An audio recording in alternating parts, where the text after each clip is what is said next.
Pois foi. Boa noite, gente. Então, hoje a gente está aqui para o nosso terceiro webinário da série de webinários da editora Presságio.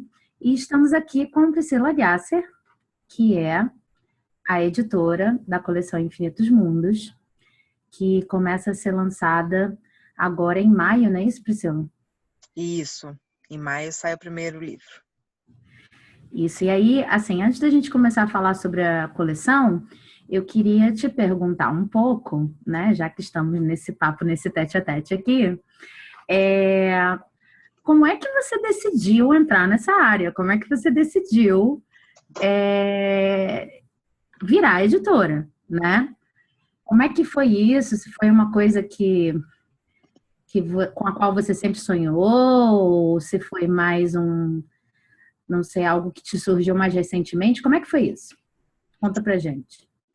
Tá, então, você sabe que eu estava até, Sabine, pensando nessa questão esses dias, e embora a Presságio em si tenha sido um projeto relativamente recente, né? Um projeto de 2015, na verdade, mas eu acho que eu comecei a ser editora quando eu era pequena, assim. A história da Presságio, ela se confunde com a minha trajetória como escritora. Eu lembro que desde pequena, quando eu comecei assim a escrever os meus primeiros textos, né? Quando eu comecei a ser alfabetizada, 7 para 8 anos, a professora mandava a gente fazer um desenho no final da aula, toda a aula. E eu, em vez de fazer desenho, eu escrevia uma historinha, né? E um dia a professora pegou uma historinha que eu escrevi e passou na lousa, usou como exercício. Né, isso eu estava no que naquela época era a primeira série, né? Eu lembro quando eu vi a minha historinha na lousa, assim, mais do que me imaginar escritora, eu me imaginei publicando histórias. E então tem essa vontade de fazer histórias nascerem, ela é uma vontade antiga, ficou adormecida aí por um bom período. Eu lembro de na adolescência eu querer ser escritora e de eu comentar quando eu estava com a ficha do vestibular na mão, eu fiquei na dúvida do que eu ia prestar e eu pensei muito em prestar letras, mas não porque eu quisesse estudar letras, mas porque eu queria ser escritora. Acabei decidindo por um curso completamente diferente, que foi economia, mas tinha esse amor à escrita, amor aos textos, e, enfim, enveredei por outra carreira, mas eu acho que isso ficou latente, sabe? Estava guardado em algum lugar. E nunca foi só uma coisa de gostar de escrever, mas foi uma coisa de gostar de ver também o que os outros escreviam, assim, tinha uma alma de editor em algum lugar. Bom, enfim, em 2012 eu abri uma empresa, aqui trabalha com a questão esotérica, e foi a partir dos livros esotéricos que eu comecei a enveredar pelo caminho da edição de livros. E aí foi uma coincidência muito curiosa, assim, porque eu não estava contente em trabalhar com aquela área, porque eu sentia que não era bem aquilo que eu queria estar fazendo, né?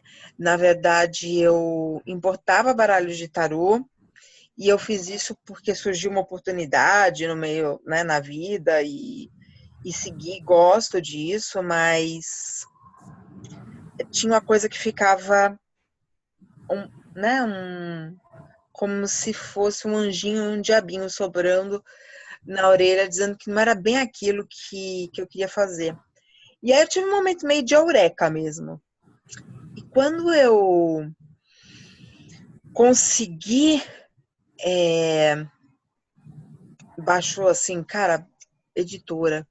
Eu olhei para os lados, eu vi que eu tinha uma série de amigas escritoras, de pessoas escritoras, e não de escritores muito competentes, que eu admirava, pessoas que eu conheci o trabalho de contos, de textos mais curtos, e eu falava, gente, essas pessoas são muito competentes. Como é que eu não percebi que eu tinha todo esses diamantes brutos aqui perto de mim, e o que falta, na verdade, é lapidar o trabalho deles e alguém que os publique. Eu acho que veio dessa...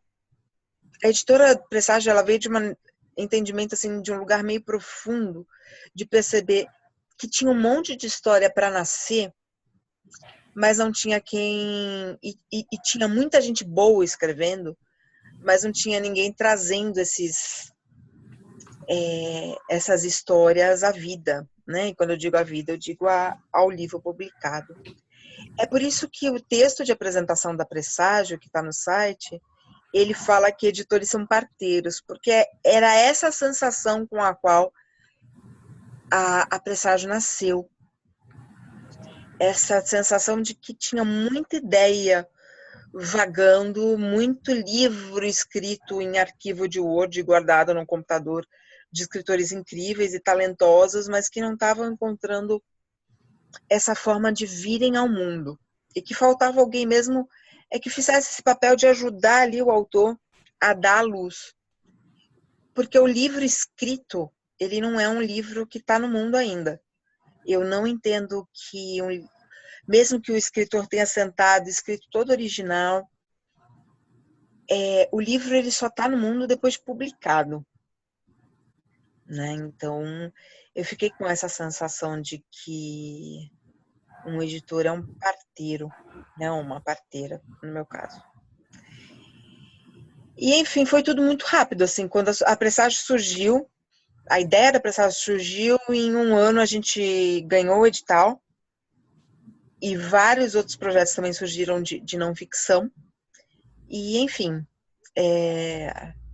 foi rápido e logo eu senti que era isso que eu devia fazer. Eu enveredei por outros projetos aí, inclusive com algumas editoras da Presságio, mas assim, experimentei outros negócios. Eu acho que essa coisa de administrar, de gerir um negócio, sempre me chamou muita atenção, mas assim, de todas as coisas que eu experimentei, a Presságio é o meu xodó, e é onde eu encontrei que é o meu caminho. E foi assim que surgiu. Obrigada. Eu acho muito bacana essa imagem do parteiro, né? Do editor ou da editora como um parteiro ou uma parteira. Então, assim, pegando esse gancho, será que você podia contar um pouco pra gente quais são as características necessárias para alguém que queira ser editor? E como é que é ser? Porque eu acho que é um ponto de vista assim muito particular seu também. Eu pelo menos nunca ouvi essa imagem. Então assim, além do que de repente as pessoas possam não saber sobre a função do editor, o que é ser uma editora para você? Então, eu vou responder essas duas coisas. Primeiro, o que é um editor para mim, e segundo, o que eu acho que precisa ter para ser um editor, né? Primeiro, um editor para mim, essa imagem de que alguém que pega um diamante bruto e lapida, ela é bem descritiva. Eu acho que primeiro que eu não acho que... Isso a gente falou no teu... Foi até uma pergunta que eu te fiz, né, Sabine, na tua apresentação, mas agora dando o meu ponto de vista, eu não acho que o livro seja uma criação individual do autor. Eu acho que a ideia, a execução é do autor, mas quem lapida tudo isso é o trabalho do editor, é o trabalho do revisor e o trabalho do diagramador. Né? O livro ele é uma experiência, se a gente está falando de livro físico, ele é uma experiência visual. Então, o diagramador ele tem um trabalho que não aparece, a ideia não aparecer, é como do revisor. E o próprio trabalho do editor, são trabalhos que não são feitos para aparecer, mas que eles dão aquela polida no trabalho do autor e fazem com que ele brilhe, né? Dessas funções, eu acho que a do editor é justamente, primeiro, ser o primeiro leitor, né? Então, é quem vai ler e quem vai ver o que está funcionando ou não como leitor. Mas não é só isso.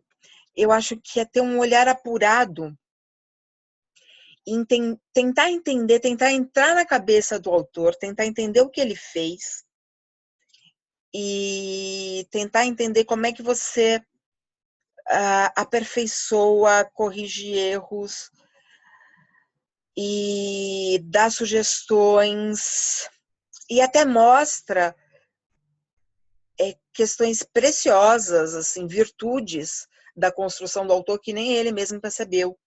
Então, uma coisa que tem sido comum na edição da coleção Infinitos Mundos, né, que é a qual esse vídeo tá ligado, eu apontar, falar assim, você percebeu a força dessa personagem, ou dessa cena, né, ou desse diálogo? Você percebeu que você poderia ter explorado muito mais? Porque é muito forte, é muito precioso, né, mas você acabou não desenvolvendo tão bem. Isso é uma coisa deliciosa de fazer, porque é encontrar uma virtude e apontar para o autor, e muitas vezes o autor, óbvio, se o autor não desenvolveu aquele tema, provavelmente porque ele não se deu conta de que tinha ali uma oportunidade de fazer o livro dele crescer, e com uma coisa que ele mesmo criou, né? E também na hora de aparar arestas, é como se aí essa visão do diamante mesmo, né? De tirar as barrigas, tirar tudo que está sobrando e deixar ali só o que realmente é o melhor do autor, é o melhor da escrita dele, né? De trazer aquilo que ele tem ou de diferente, ou que ele tem como estilo. Então, uma coisa que eu me preocupo muito e que eu acho que todo editor precisa se preocupar é o editor não está lá para reescrever o livro ou para fazer como ele acha que deveria ser o livro. Essa ainda mais assim, em geral, muitos editores, eu não vou dizer que todos, mas muitos editores escrevem também, né? Relativamente comum encontrar isso no mercado editorial. E é muito difícil você entrar na edição do livro, tentar ajudar aquele autor a aperfeiçoar, aprimorar aquela obra que ele tem ali, que está em estado bruto, evitando, eu não vou dizer que é sem colocar o seu estilo, porque isso é impossível. É que nem como a gente faz uma pesquisa científica, né? Os positivistas diziam lá que a gente tinha uma coisa de neutralidade em relação à pesquisa científica.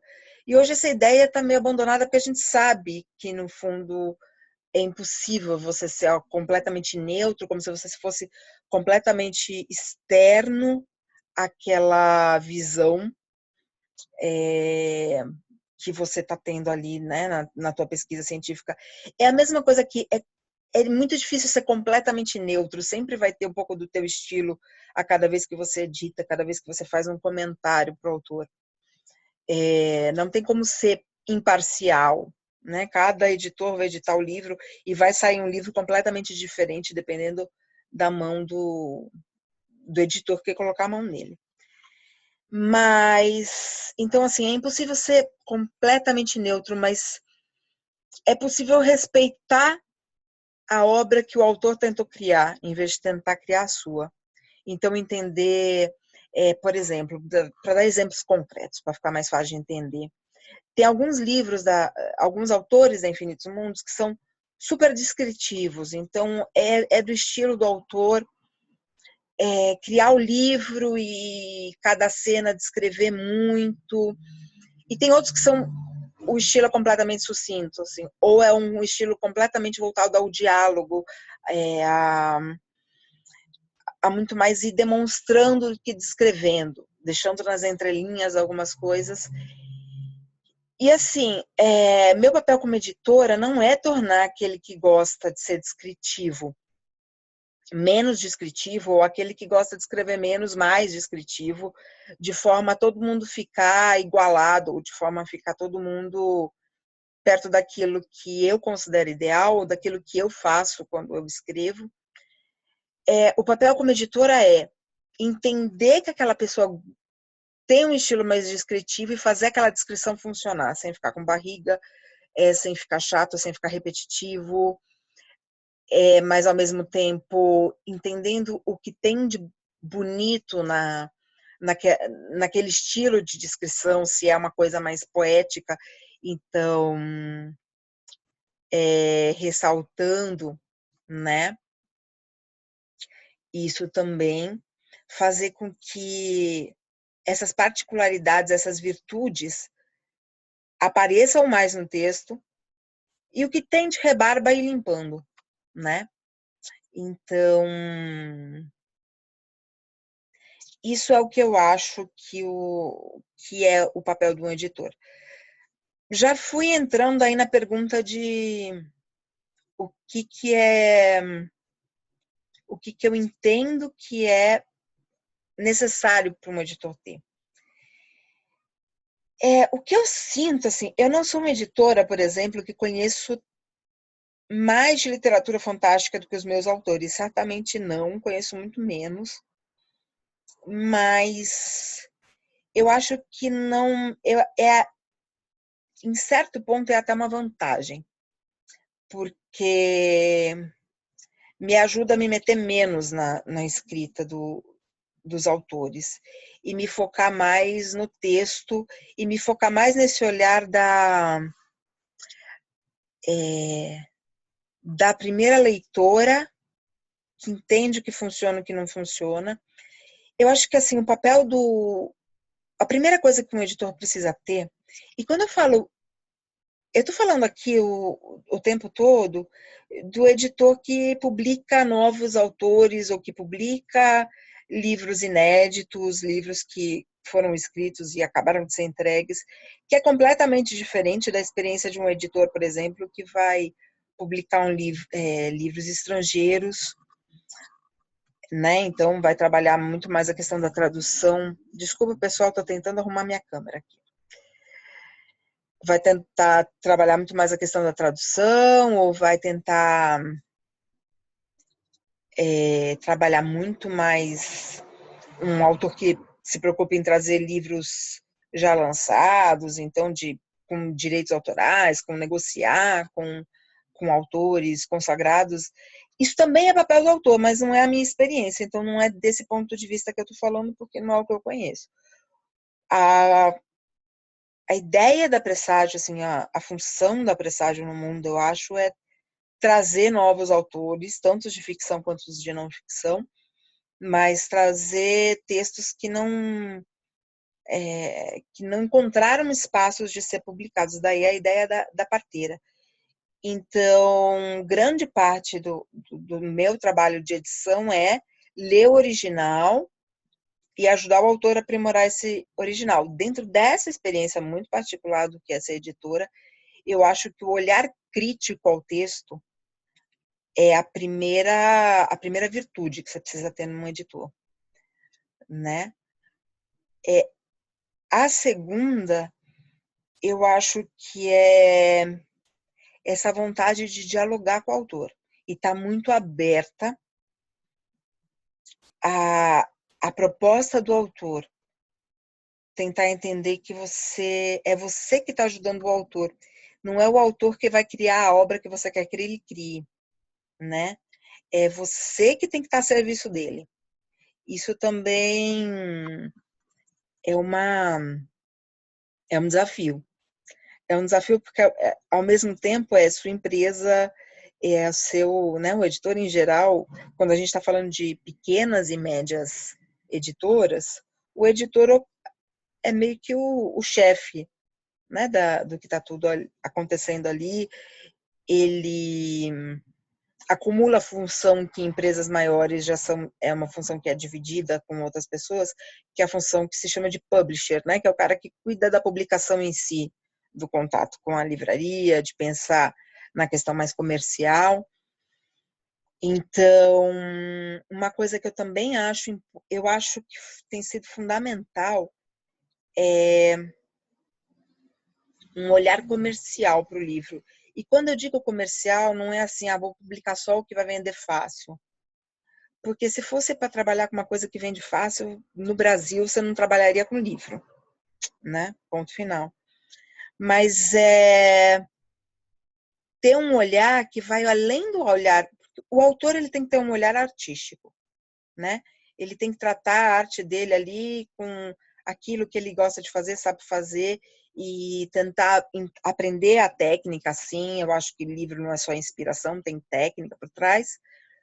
Mas o editor, ele ajuda com um olhar de como é que eu faço para essa obra que está aqui na minha mão, que eu sei que é incrível, que eu li, que eu dei as minhas contribuições ali para o autor. Como é que eu faço isso chegar na mão do maior número de leitores possível? Como é que eu faço esse leitor entender o que tem dentro desse livro e convenço essa pessoa a comprar essa obra? Não só porque eu quero vender, lógico que eu quero vender, o autor quer vender, todo mundo quer vender, mas assim, porque eu quero encontrar os caras que gostam desse tipo de literatura, né? Então, assim, o editor é fundamental que ele, penso eu, pelo menos nesse tipo de editora, como é a Presságio, que ele acredite nos livros que ele está lançando e que ele encontre esse olhar de, assim, então estude o tipo de capa que esse livro tem que ter, a descrição que vai na contracapa, a orelha, a melhor diagramação, bata muita bola com diagramador, é uma coisa que tem acontecido muito na Presságio, com a diagramadora, que é da coleção Infinitos Mundos, que é a Milá. Então, assim, a gente tem conversado muito disso, também dosado o tanto que é artístico e o tanto que é o que eu estou chamando de comercial, mas no fundo, assim, é o quanto isso conversa com o leitor hoje de literatura fantástica no Brasil, né? O quanto isso conversa com o que as livrarias esperam encontrar numa capa, num texto de descrição na contracapa, que elas vão conseguir levar essa história para o maior número de leitores possível, né?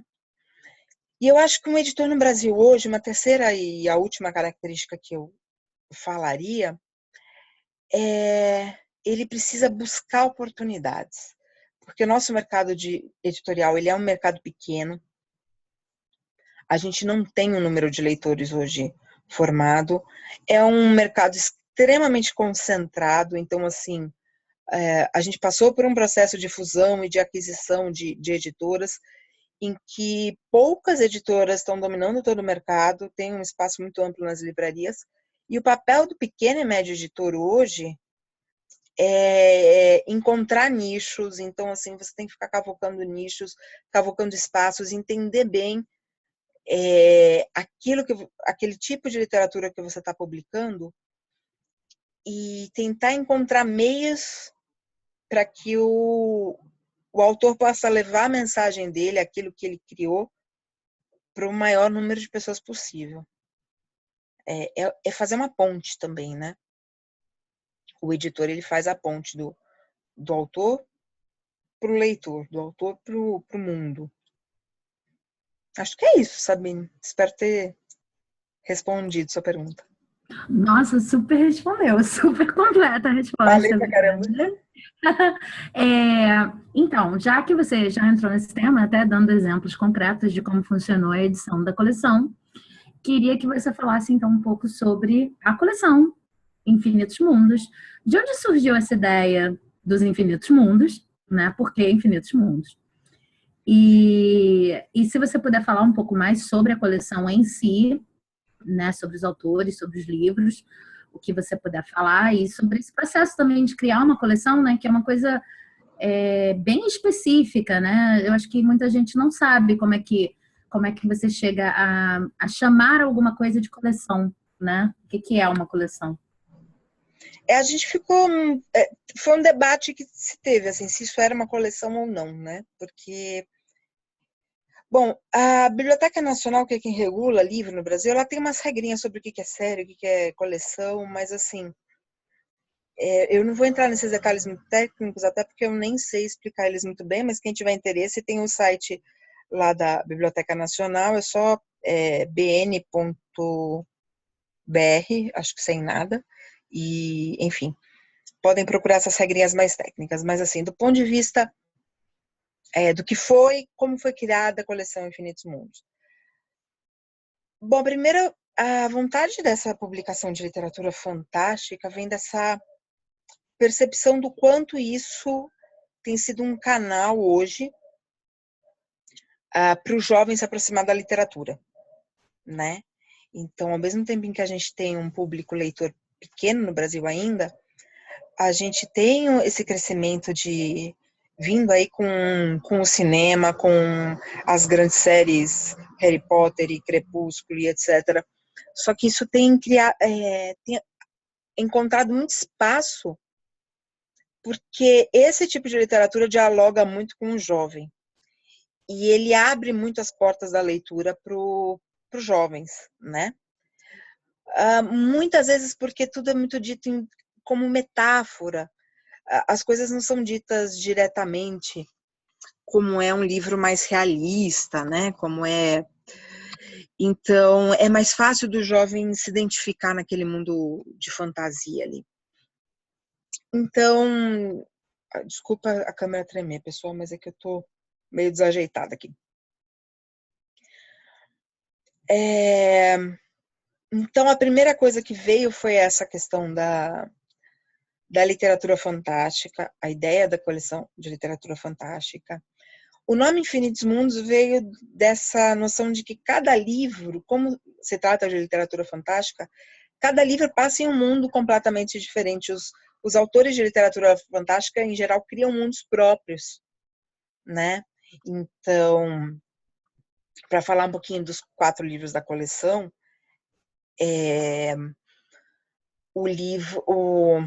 tentar falar mais ou menos na ordem de publicação, o Extemporâneo, ele passa, que é o livro do Alexei Dodsworth, ele passa no mundo no qual a protagonista, ela vive todo dia um mesmo dia, né, que é o dia 14 de janeiro de 2015. Só que cada dia acorda no corpo de uma pessoa e cada dia o mundo é de um jeito completamente diferente. Então, só um livro já leva a gente para vários mundos, né? Aí a gente tem o Incompletos, da Sabine Mendes Moura, e ele é um mundo no qual existem pessoas, não vou dar muito spoiler, mas assim, que são os incompletos do título, que são pessoas que conseguem se transformar nas memórias das pessoas que somos nós, os comuns, né? E só que cada vez que eles se transformam numa memória, eles perdem uma memória deles. Então a protagonista, a Maria, ela tá com esse dilema. Ela começa o livro com esse dilema de que ela consegue se transformar na memória dos outros, mas ela já perdeu muitas das memórias delas e ela não sabe muito quem ela é. E aí também a gente é transportado a um universo completamente alternativo, né? Um mundo distópico, mas paralelo aqui à nossa realidade. Então, a ideia dos Infinitos Mundos é isso. Cada livro leva a gente para um mundo. O Mistérios da Bússola Azul, ele é um livro que começa numa história real, numa comunidade quilombola, é uma jornalista que vai para uma comunidade quilombola aqui na Mata Atlântica, mas ela se encontra de repente num universo fantástico, né, onde as coisas não são bem como era nesse mundo real que ela está vivendo ali. E o que é muito legal é O Alma e a Tempestade, que é o livro da Sara Helena, que é o livro que fecha a coleção. Ele também se passa numa região de Mata Atlântica. E também traz esse contexto, que é uma coisa que eu acho que é uma coisa muito bacana da Infinitos Mundos, de trazer o contexto da literatura fantástica para o Brasil, né? mas a Alma, ela é uma adolescente e ela tem uma questão de troca de cidade, e aí ela também convive num universo completamente mágico, e ela convive com vários, ela tem uma turma de amigos, né, ali da faixa de idade dela, e aí cada um também tem a sua questão para trabalhar, e todas muito ligadas a esse universo mais fantástico. Os autores, eles foram convidados, eu convidei os autores, eu conheci o trabalho deles antes de convidá-los, então a Presságio ainda não abriu para todos os autores, assim, para autores enviarem os seus originais e a gente ia começar a analisar. A ideia é começar a fazer isso a partir da publicação dos 4 primeiros livros da Infinitos Mundos. E a coleção vem disso, assim, de que esses livros, eles dialogam entre si, ainda que sejam autores diferentes, estilos diferentes, mas tem essa coisa dos livros terem esse universo comum da literatura fantástica. Então, eu quis dar esse nome de coleção para as pessoas, inclusive, conseguirem localizar. Que nem quando a gente tinha a coleção Vagalume, né? Eu cresci, todo mundo que foi criança nos anos 80 leu Coleção Vagalume, tem essa ideia do que é a coleção, uma coleção de livros, né? Muito gravada. São livros de autores diferentes, então com estilos diferentes, mas eles têm um elemento em comum ali, que naquele caso da coleção Vagalume, aquela conversa que ele tinha com o adolescente da década de 80. Eu não sei se esses livros fariam sucesso hoje, porque hoje a pegada é bem diferente, mas era o que falava com o adolescente daquela época. E a ideia da Infinitos Mundos é falar com o jovem, não o adolescente. Os livros não necessariamente são escritos... Eu acho que o Incompletos e o Alma e a Tempestade, eles têm uma pegada um pouco mais adolescente. Os outros dois já não tanto.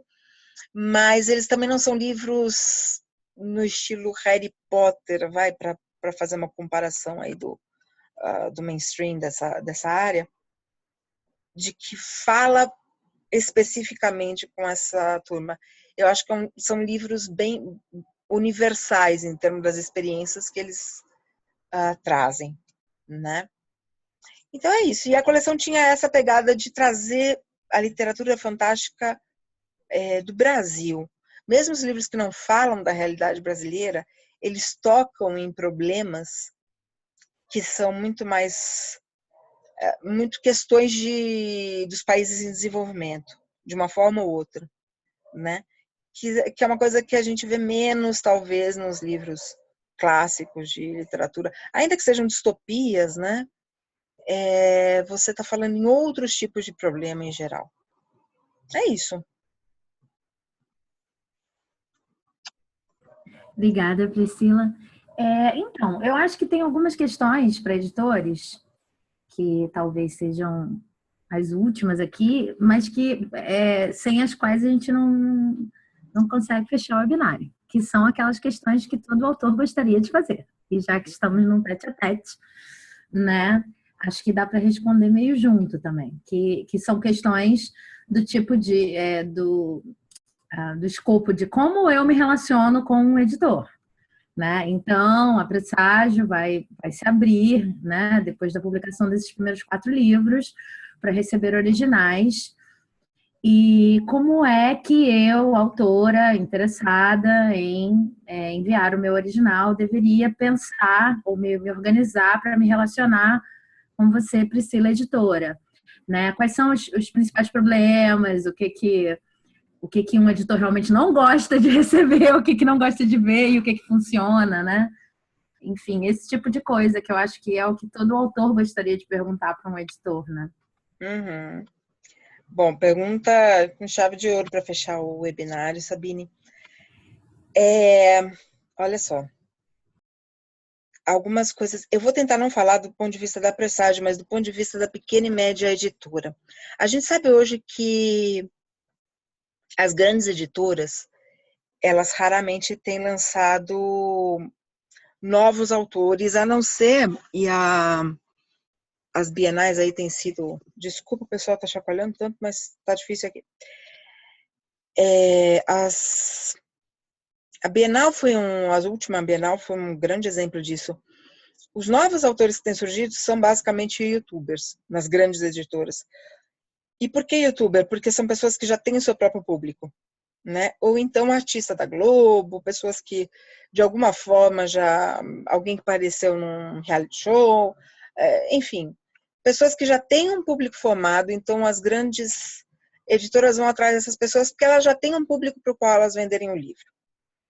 Então, primeira coisa, se você é um novo autor que ainda não tem um público, né, enorme, formado, primeira dica, focar em pequenas e médias editoras, esquece as grandes, porque fica só numa ilusão de que você pode, né, inclusive assim, se você entrar no site das grandes editoras em geral, tem bem claro em algum canto que eles não aceitam original. Segundo, procura a editora que tem a ver com o seu tipo de escrita, né? Eu recebo originais das coisas as mais diversas e que eu nunca pensei em publicar na vida, mas assim, e que não tem lugar nenhum do site da Presságio dizendo que a gente trabalha com aquele tipo de livro, então assim, sabe, de culinária, né, a livro erótico, enfim. Então assim, não adianta, porque às vezes o autor tem uma visão de que, quanto mais eu tentar, melhor, eu vou disparar para todo mundo, porque eu já tenho. E dá na mesma eu mandar para 1000 editoras ou só 10 selecionadas. Mentira. Porque se você lançar para 1000, o que vai acontecer e 995 são completamente fora do perfil da tua escrita, não lançam livros do estilo que você está se propondo a escrever, isso gera uma frustração enorme no autor. A tendência a querer desistir, a tendência a não receber resposta, eu tento responder todos os e-mails, mesmo com algum atraso de todo mundo que envia, mas assim, eu já falo um pouquinho mais disso, mas assim, você está gerando uma frustração para você enorme, primeira coisa. Segundo, é um trabalho muito grande e em vez de focar, de fazer direitinho o envio para aquelas 5 editoras que você poderia ter alguma chance, você acaba desperdiçando essa energia, mandando o original para tudo que é lado e tratando aquela que você teria mais chance da mesma forma que você trata uma que passa longe de publicar o tipo de livro que você escreve. Então, primeiro pequenas e médias editoras. Segundo, foco. Escolhe editoras que já lançam coisas parecidas com o que você está escrevendo. Então, se você escreve literatura fantástica, procure editoras que lançam novos autores brasileiros de literatura fantástica. Né? Também não adianta pegar editora que lança literatura fantástica, mas que não tem costume de lançar livro brasileiro, né? E, enfim, então tem isso bem claro. Escolheu poucas, se dedicar a essas poucas. Primeiro, não dá para mandar original sem ter passado por uma revisão. Mas isso é custo, isso é caro. Existem alternativas, dá uma olhada na internet, existem alternativas aí boas e baratas, mas eu acho que queima muito filme. Chegou um livro para você ler, leu 2, 3 páginas, já começou a pegar um monte de erro, não passa da 3ª página, né? Por quê? Porque o editor não recebe um livro para ler por mês, né? A Presságio é pequenininha e nem está aberta para, né, ainda para lançar outros autores, mas assim, diariamente tem e-mail na caixa com livro, com pergunta, com, né, apresentação de algum texto. Então, é impossível ler tudo de todo mundo, então assim, você tem que ganhar o editor nas 2 primeiras páginas, então tem que estar muito bem escrito e tem que estar revisado sim. Revise, não se fie em opinião de namorada, de namorado, da mãe, do pai, do melhor amigo, porque essas pessoas em geral tendem a ser meio condescendentes com a gente, né? busque orientação de um profissional. Poxa, mas isso é custo. É custo, mas assim, é um comprometimento que você precisa ter com a tua escrita. O editor tem que ser o último cara a ler e o editor tem que ser o cara que vai ler e ele vai gostar ou não. E, em geral, se ele não gostar do primeiro original que você mandou, você não adianta mandar outro porque, né, tá comprometido já a visão que ele tem de você. Então, assim, você não pode mandar a coisa completamente crua porque você não quer ter trabalho, porque você não quer ter gasto, ou porque você quer mandar uma coisa que está mais ou menos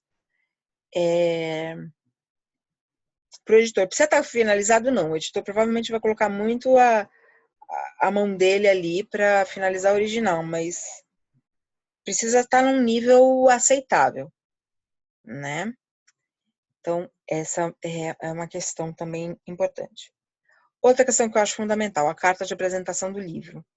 Na verdade, no site da Presságio, a gente já pede só a carta de apresentação. Por quê? Justamente para avaliar se aquilo a gente vai ter algum interesse de ler aquilo ou não. Né? Então, o que é uma carta de apresentação? Uma carta de 2 páginas, nas quais eu descrevo o livro, eu falo o que ele tem de diferente, eu posso até colocar um trechinho ali, mas é uma carta de convencimento, é uma carta de venda. Eu estou vendendo meu livro para o editor. Eu vou convencer o meu editor de que aquilo é bom, de que aquilo merece ser publicado. Por quê? Porque você tem 2 páginas, né, para o cara ler o que você escreveu e topar dar uma chance para o seu livro ou não. Então, é muito melhor fazer isso com uma carta de apresentação do que o cara começar a ler 2 páginas do livro, que em geral em 2 páginas a história não desenvolveu, enfim, né? A chance de você perder o teu editor aí é muito maior, né? Outro conselho, insista. Mande para uma, mande para 2, mande para todas que forem possíveis que você encontrar. Eu acho que muita gente desiste. Eu entendo que é muito difícil o mercado de publicação no Brasil, mas eu vejo as pessoas desistirem antes mesmo de tentarem. E aí aquela história de eu queria ganhar na Mega Sena, mas eu, né, não joguei. Não tem um bilhete concorrendo. Não vai ganhar nunca. Então tem que ter uma certa perseverança, tá?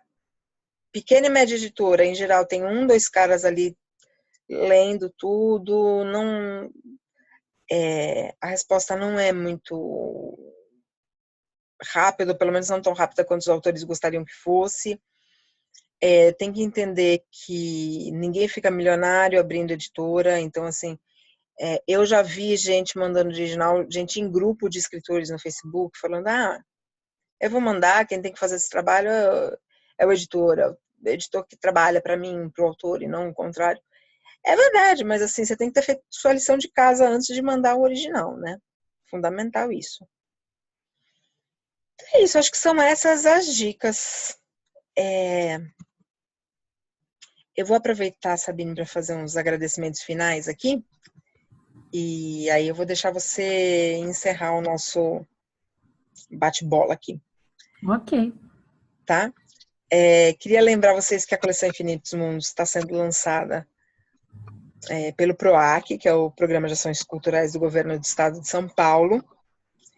E a gente teve a honra aí de ganhar esse edital em 2015, os livros estão saindo agora.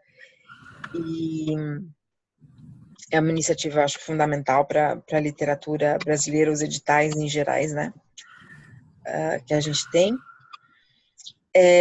Queria deixar um agradecimento especialíssimo para cada um dos autores, porque, assim, são autores super talentosos e que entregaram para mim quando um autor entrega um livro para um editor também, tem uma confiança de que aquele editor sabe o que vai fazer com aquilo, né? Então, Sabine, você que está aí intermediando o nosso bate-papo, agradeço muito também a Cláudia, a Sara, Alexei, a confiança que tiveram no meu trabalho como editora e na Presságio como um todo, de que o trabalho que a gente faria seria bem feito, né? E é isso. Gente, obrigada a você pelo webinário, pela interação. E é isso, gente. Espero que todo mundo tenha curtido nosso bate-papo e venha curtir, porque depois também a gente vai ter a gravação, né? E boa noite. Boa noite.